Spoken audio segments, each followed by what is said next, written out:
చదువుతూ ఉంటారు. మరి ఇప్పుడు ఎక్కువగా ఏ జానర్ ఆఫ్ పుస్తకం చదువుతున్నారు? ఇది నేను పవన్ కళ్యాణ్ గారు ఒక 10 years బ్యాక్ ఒక ఇంటర్వ్యూలో ఈ పుస్తకాల టాపిక్ వచ్చింది. నాకు కూడా తెలుసుకోవాలని ఉంది. ఇప్పుడు మీరు ఏం పుస్తకాలు చదువుతున్నారు, అసలు పుస్తకాలు చదివే టైం ఉందా అని. సార్, ఈ క్వశ్చన్ మీకే. పవన్ కళ్యాణ్ గారు.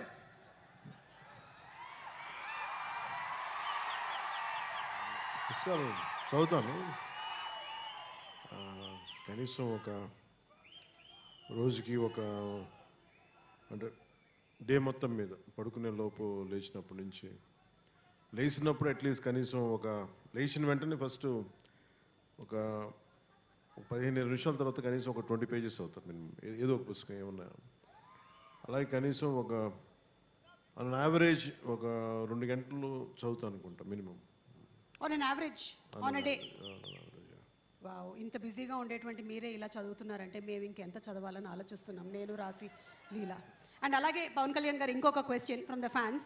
అప్పట్లో మీ ప్యాషన్ బైక్స్ అన్నారు. అప్పట్లో అంటే ఎప్పుడు 1940s 60s? ఒక 9 ఏళ్ల క్రితం మీతో పాటు నేను ఇంటర్వ్యూ చేసి. మీరు ఎలా మాట్లాడుతున్నారంటే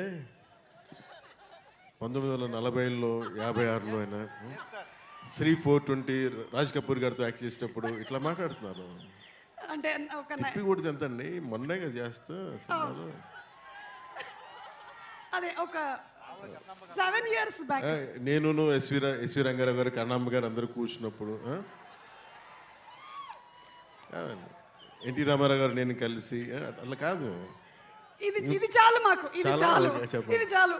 ఇప్పుడు మీ ప్యాషన్ ఏంటో చెప్పండి. ప్యాషన్ అంటే దేనికి సంబంధించి? అంటే those days you said that your passion was bikes. So those days in the sense 7 years back when I asked you in the interview. But ఇప్పుడు మీకు ఉండేటువంటి ఈ బిజీ స్కెడ్యూల్స్ ప్రకారం అది బిఫోర్ క్రిస్టియన్ ఎరా. Tell me. ఇప్పుడు నా passion అంటారా?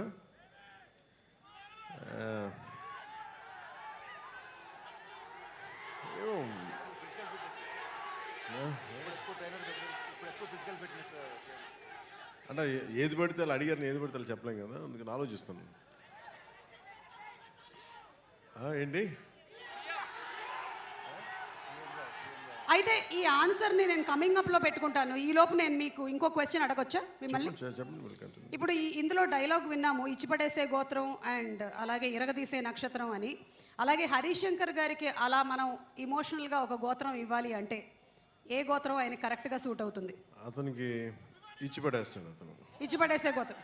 ఎందుకంటే అసలు ఏది ఊరుకోడు. నేను ఏదైనా చెప్పినా కానీ వెంటనే దానికి కౌంటర్ ఇచ్చేసి ఏదైనా నన్ను ఒప్పించడం తప్ప అతను అనుకున్నదే చేశాడు. అతను దగ్గర అది ఉంది, ఆ స్కిల్ అతనికి.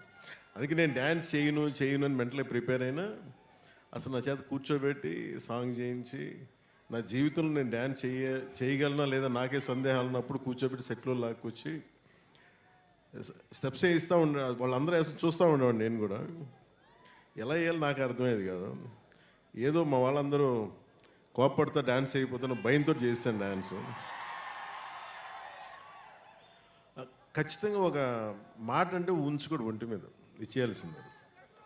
అలాగే ఏదైనా అనుకుంటే చేంజ్ చేస్తాను. అది నేను